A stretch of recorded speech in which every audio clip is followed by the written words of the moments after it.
तो इस वीडियो में हम थर्मोडायनेमिक्स की सजेस्टेड प्रॉब्लम को कंटिन्यू करेंगे जो हम कर रहे थे। तो क्वेश्चन हम देख लेते हैं। 155 है ये, चैप्टर 1 का। तो determine the pressure exerted on a diver at 30 metre below the free surface of the sea. Assume a barometric pressure of a 101 kilopascal and a specific gravity of 1.034 seawater. And ये होगा should be take a specific gravity. चलें देख लेते हैं क्या बोले। हमारे पास एक डाइवर डाइव कर रहा है सी में। ये डाइवर है जो भी है डाइव कर रहा है। ये सी वाट ये डाइवर देखें ये मूव कर रहा है सी में। कितना सी वाटर की ये सरफेस है, फ्री सरफेस, यहाँ से कितना नीचे है वो इन्होंने हमें बता दिया कि यहाँ से ये जो है इसमें बता दिया है 30 मीटर। तो ये 30 मीटर की हाइट पे डाइविंग कर रहा है। और एटमॉस्फेरिक प्रेशर हमें बता दिया है कि 101 किलो पास्कल है। ATM कर दूं अगर मैं इसको एटमॉस्फेरिक प्रेशर। और एक और चीज़ दी हुई स्पेसिफिक ग्रेविटी 1.03 दी हुई है। स्पेसिफिक ग्रेविटी क्या होता है? ग्रेविटी ऑफ सब्सटेंस जो है टारगेटेड सब्सटेंस, जैसे यहाँ पे सी वाटर है, इसकी ग्रेविटी तो सी वाटर से डिनोट कर दिया डिनोमिनेटर में, मतलब उसके किसके रिस्पेक्ट से ली हुई है? ये वाटर की रिस्पेक्ट से ली हुई है एट 4 डिग्री सेल्सियस पे। तो ये होता है स्पेसिफिक ग्रेविटी जो हमें दी हुई है। तो हमें पता है कि वाटर की स्पेसिफिक ग्रेविटी जो है वो है 1000। तो सिंपली हमने क्या करना है, इसको हमने मल्टीप्लाई कर देना है। अगर ये डिवाइड हो रहा है तो ये 103 से मल्टीप्लाई हो जाएगा, तो हमारे पास आ जाएगी स्पेसिफिक वाटर की ग्रेविटी। तो ये हो जाएगी 1000 से मल्टीप्लाई होकर 1030 kg पर मीटर क्यूब।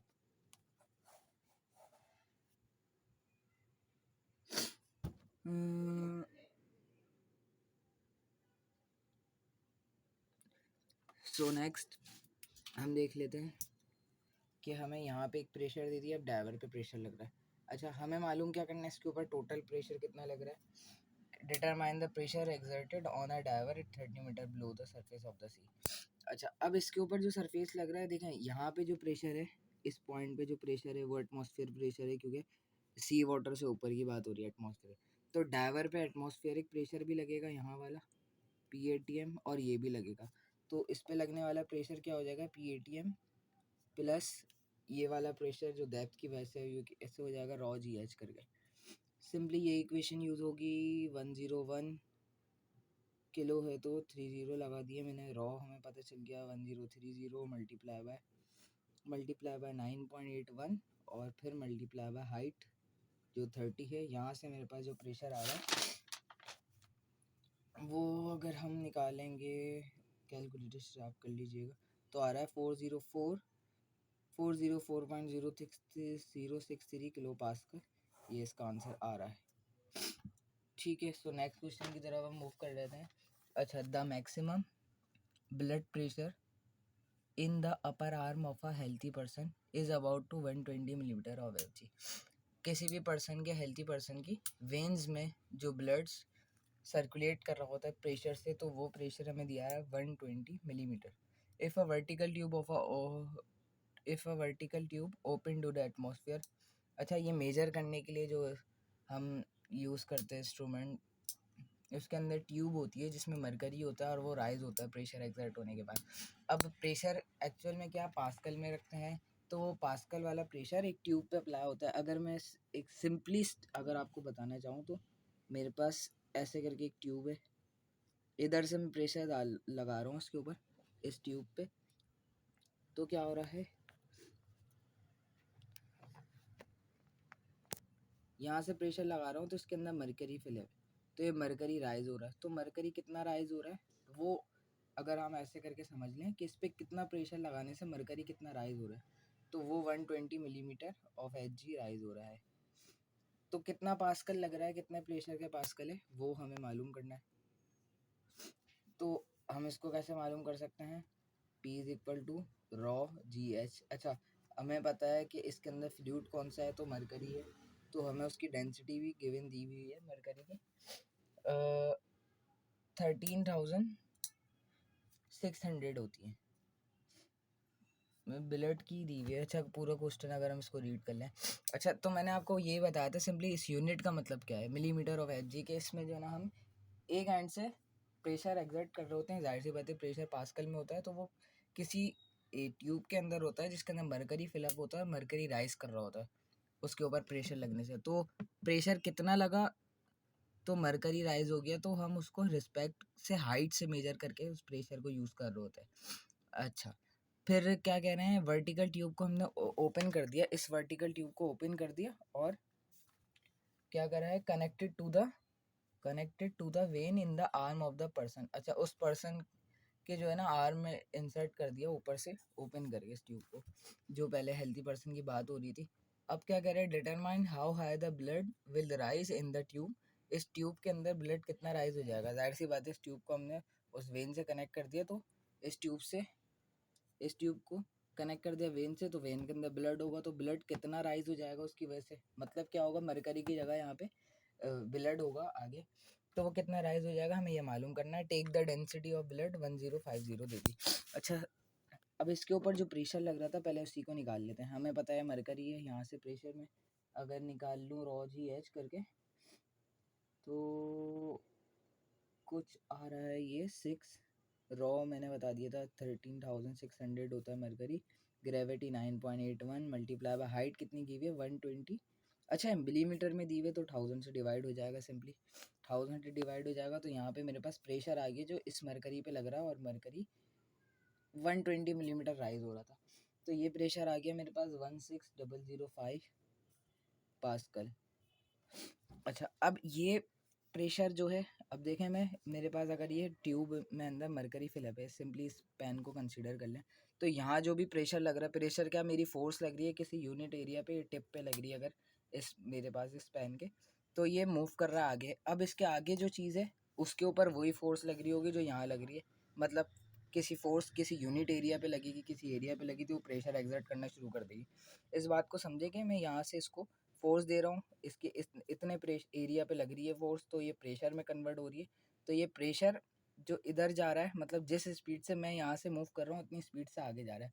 अब आगे की जो ट्यूब है मरकरी जो फिलअप था वो आगे किससे कनेक्ट हो गया हमारे पास, ब्लड से, ब्लड से कनेक्ट हो गया, तो मेरे पास अगर मैं इसको मालूम कर लूँ, नेक्स्ट पेन मेरा जो है ना ब्लड से मैं कनेक्ट कर दिया इसको दूसरे, तो यहाँ जो फोर्स लग रही है तो उससे जो यूनिट एरिया पे प्रेशर मेजर हो रहा है, तो वो जिस प्रेशर जो प्रेशर मैं यहाँ अप्लाई कर रहा हूँ वही प्रेशर यहाँ अप्लाई हो रहा है, तो वो प्रेशर इस पे भी वही प्रेशर लग रहा है, समझे, ब्लड पे भी वही प्रेशर लग जाएगा जो मरकरी पे लग रहा था।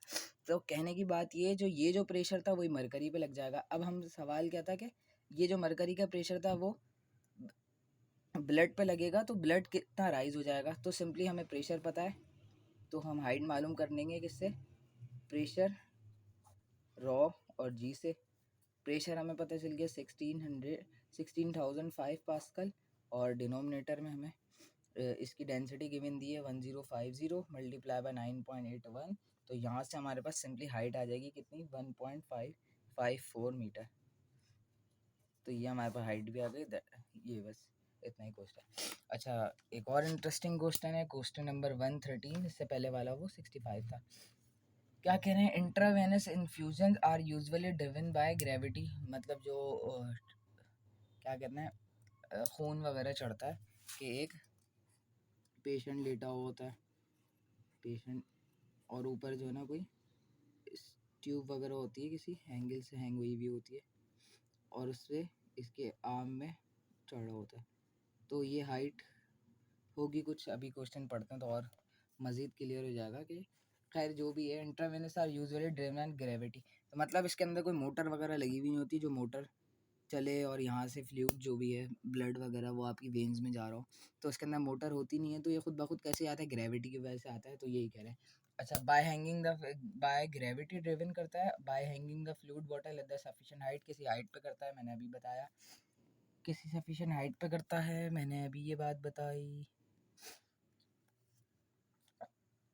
To contract the blood pressure in the vein, और ब्लड जो प्रेशर जो होता है वेन्स के अंदर उससे कॉन्ट्रैक्ट करता है, and to force the fluid into the body, और बॉडी के अंदर वो फोर्स करता है फ्लूइड को, फ्लूइड जो है बॉडी के अंदर फोर्स होता है। अच्छा, द हायर द बोतल इज रेज, बोतल जितनी ऊपर होगी the higher the flow rate of the fluid will be, मतलब इतनी तेजी से फ्लूइड नीचे आएगा और वो बॉडी के अंदर दाखिल होगा। अच्छा, क्वेश्चन 1 हमें क्या कह दिया, पहले तो तकरीबन समझ ले, फालतू बातें की डेफिनेशन बताइए। क्वेश्चन 1 हमें क्या दे दिया, A part, if it is observe that the fluid and the bottle and the blood pressure balance each other, कि वो किसी एक दूसरे को बैलेंस कर रहे हैं, व्हेन द बोतल इज 1.2 मिलीमीटर, 1.2 मिलीमीटर की हाइट दे दी है फ्रॉम द आर्म लेवल, मतलब इसके हाथ से ऊपर, जो भी मैंने लगा दी, from the arm level determine the gauge pressure of the blood, blood के अंदर जो प्रेशर होगा वो कितना होगा इस हाइट की वजह से। अच्छा, क्या पता ये पूरी ट्यूब है, इसके अंदर ब्लड जा रहा होगा, तो ये कितनी हाइट पे नीचे होगा, आर्म पे, आर्म पे होगा, इसके अंदर पूरा ब्लड जा रहा होगा, कितनी हाइट पे, 1.2 मिलीमीटर, 1.2 मीटर है, सॉरी मिलीमीटर नहीं है। तो हमारे पास प्रेशर मालूम करना है, हमें पता रॉ जी एच, एच हमें गिवन दे दिया, रॉ हमें गिवन दिया है बी पार्ट, और अगर हम देख लें कि पहले ए करते हैं। अच्छा, डेंसिटी ऑफ द फ्लूइड दे दी, जो ब्लड है वो 1020 है, तो यहाँ से हमें डेंसिटी पता चल गई। ग्रेविटी हमें पता है 9.81, हाइट हमारे पास 1.2 है, तो यहाँ से हमारे पास जो प्रेशर आ रहा है वो आ रहा है 12 किलो पास्कल। मतलब क्या, 12 किलो पास्कल की इतनी अगर हाइट पे अगर इसकी बोतल होगी फ्लूइड की, तो कितनी प्रेशर से ये इंसर्ट होगा बॉडी के अंदर, तो वो है 12 किलो पास्कल से।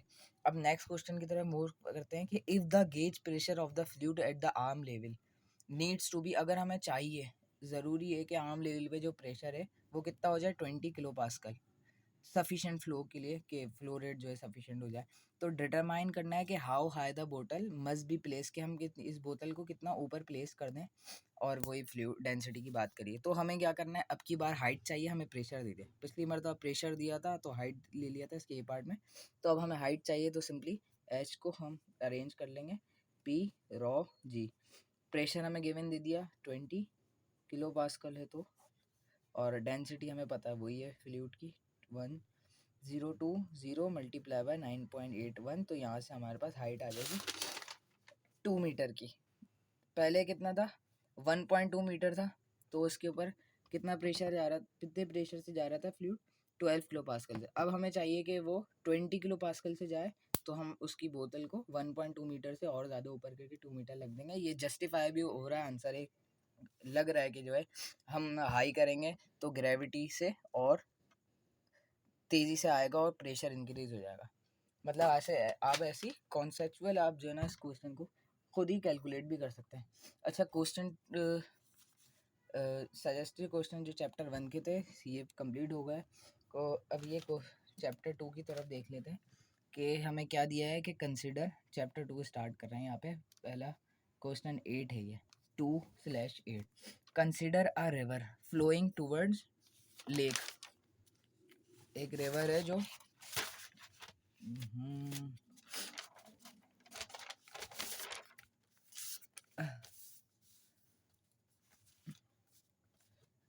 sorry, consider a river flowing towards lake at an average velocity of 3 metre per second.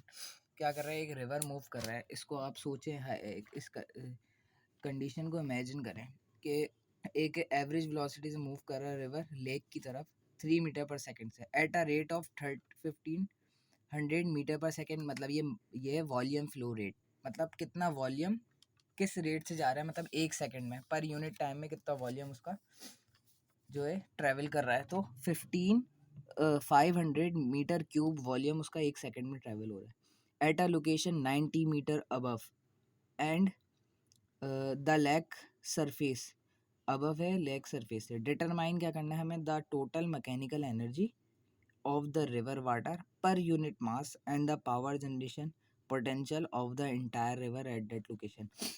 इस सवाल को थोड़ा सा और मज़ीद देखते हैं। पहले ये जो भी है रिवर की तरफ जा रहा है, ये मैंने बता दिया, हाइट बना दी, यहाँ पे जो है ये मूव कर रहा है वाटर कितनी हाइट पे ये अगर सरफेस है तो ये कितनी हाइट दी हुई है हमें 90 मीटर की, ये दी हुई है 90 मीटर की हाइट दी हुई है। कितने वेलोसिटी से आ रहा है हमारे पास, 3 मीटर पर सेकंड से आ रहा है। और वॉल्यूम फ्लो रेट क्या है, अच्छा वॉल्यूम फ्लो रेट को इसको हम सिंपली वी से डिनोट करते हैं, वी 3 मीटर पर सेकंड, ये डेटा मैं बता दूं गिवन जो दिया हुआ है। और वॉल्यूम फ्लो रेट डॉट आ जाता है ऊपर, तो ये हो जाएगा 1500 मीटर क्यूब पर सेकंड। उसके बाद हमें क्या गिवन दी हुई, हाइट गिवन दी हुई थी 90 मीटर अब। सो हमसे मालूम क्या करना है, determine the total mechanical energy पर यूनिट मास। अच्छा इसको हम पर यूनिट मास जो क्वांटिटी है चैप्टर 2 में हम स्मॉल लेटर से यूज़ करते हैं, तो ई मैक स्मॉल ई से डिनोट करें। तो ये हमें डिटरमाइन करना है। और क्या करना है, पावर जनरेशन पोटेंशियल। अच्छा हमें क्या पता है कि पावर क्या है, the ability of doing work, मतलब मेरी जो है काम करने की ताकत है। अब मैं जो है क्या कर रहा हूँ कि मैं जो है कोई काम कर रहा हूँ, जो भी है ये बहुत बड़ा ऑब्जेक्ट है, इसको बहुत ज़्यादा वो लगती है, फोर्स लगती है इसको मूव कराने की। ये पेन एक ऑब्जेक्ट है, तो इसमें फोर्स लगा रहा हूँ मैं, इसके ऊपर कोई वर्क कर रहा हूँ, तो मैं क्या कर रहा हूँ, अपनी कोई एनर्जी लूज़ कर रहा हूँ। जाहिर सी बात है मैं कोई एनर्जी लूज़ कर रहा हूँ, वो इसकी काइनेटिक एनर्जी में कन्वर्ट हो रही है, मूव कर रहा है, सो ऑन जो भी प्रोसेस चल रहे हैं। लेकिन क्या कर रहा हूँ, मैं इसको एनर्जी दे रहा हूँ, अपनी एनर्जी इसको दे रहा हूँ, ट्रांसफ़र कर रहा हूँ। जाहिर सी बात है फर्स्ट लॉ ऑफ थर्मोडायनेमिक्स भी ये कहता है कि energy neither be created not be destroyed. खैर वो बात की बात है। अच्छा मैं कह रहा हूँ कि मैंने एनर्जी अपनी लूज़ करके इसको दी, तो ये जो मैं काम कर रहा हूँ कि एनर्जी पर यूनिट टाइम में, एक यूनिट टाइम में मैं इसको कितना अपनी एनर्जी लूज़ कर रहा हूँ या कितनी एनर्जी से काम कर रहा हूँ यूनिट टाइम में, वो पावर है। तो सिंपली क्या, एनर्जी पर यूनिट टाइम ये कहलाती है पावर। तो यही power generation potential of the entire river के लिए जो मालूम करना है। तो अब ये वॉल्यूम फ्लो रेट था, volume per unit second per unit time, तो ऐसी एनर्जी कैपिटल ई से, और ये मैक, ये डॉट का मतलब यूनिट टाइम, तो हमें ये भी मालूम करना है power generation potential entire river की। सही है, ये मैंने बता दिया। अब मूव करते हैं इसकी इक्वेशन की तरफ। अच्छा मैकेनिकल एनर्जी जो है 3 किस्म से स्टोर हो सकती है, या कॉम्बिनेशन होता है। एक होती है उसके अंदर मॉलिक्यूल्स वगैरह की वजह से, तो वो होती है प्रेशर डिवाइड बाय इसके डेंसिटी की तरफ किसी भी बॉडी के। दूसरी काइनेटिक एनर्जी की वजह से होती है, तो वी स्क्वायर अपॉन 2। अच्छा मैंने बोला था कि पर यूनिट मास जो भी लेटर स्मॉल सिंबल जो लिखे जाते हैं वो स्मॉल लेटर्स में लिखे जाते हैं, वो पर यूनिट मास होते हैं। मतलब capital E divide by M करेंगे तो स्मॉल ई आ जाएगा, तो इसका डिवाइड बाय एम मैं सबसे डिवाइड कर दूंगा, तो यहाँ पे एम जो था वो कैंसिल हो गया। इस तरीके से काइनेटिक एनर्जी का जो हाफ एम वी स्क्वायर था, तो वो एम भी कैंसिल हो गया। और सिंपली ये डेंसिटी की वजह से जो क्या होता है, पोटेंशियल एनर्जी जो होती है वो एम जी एच होती है, तो उसका भी एम कट गया, तो जी एच हमारे पास रह गया। तो ये जो है मैकेनिकल एनर्जी है पर यूनिट मास वाली, जो हमसे मालूम करने के बोले, determine the total mechanical energy of the river water per unit मास। ठीक है, हमें ये भी मालूम करना था इस क्वेश्चन में, तो क्या करना है। अच्छा इसमें जो है ये माइक्रोस्कोपिक जो इंटरनल एनर्जी वगैरह है इसकी बात नहीं होगी, क्योंकि ये रिवर है कंप्रेसिबल की वजह से कुछ, तो ये ज़ीरो हो जाएगा फैक्टर। अच्छा इसके बाद ये मूव कर रहा है, देखें ये मूव कर आ रहा है, तो इसके अंदर कोई एनर्जी जो है कन्वर्जन हो रहा है, कोई एनर्जी वेलोसिटीज़ की वजह से इसके अंदर चेंज आ रहा है, तो इसके अंदर काइनेटिक एनर्जी इंक्रीज हो रही है। सही, तो ये फैक्टर ही हमारे पास रहेगा। और किसी हाइट पे भी है एक 90 मीटर की, तो इसके अंदर पोटेंशियल एनर्जी की वजह से जो भी इस पोटेंशियल एनर्जी की वजह से भी इसके अंदर ये मैकेनिकल एनर्जी होगी।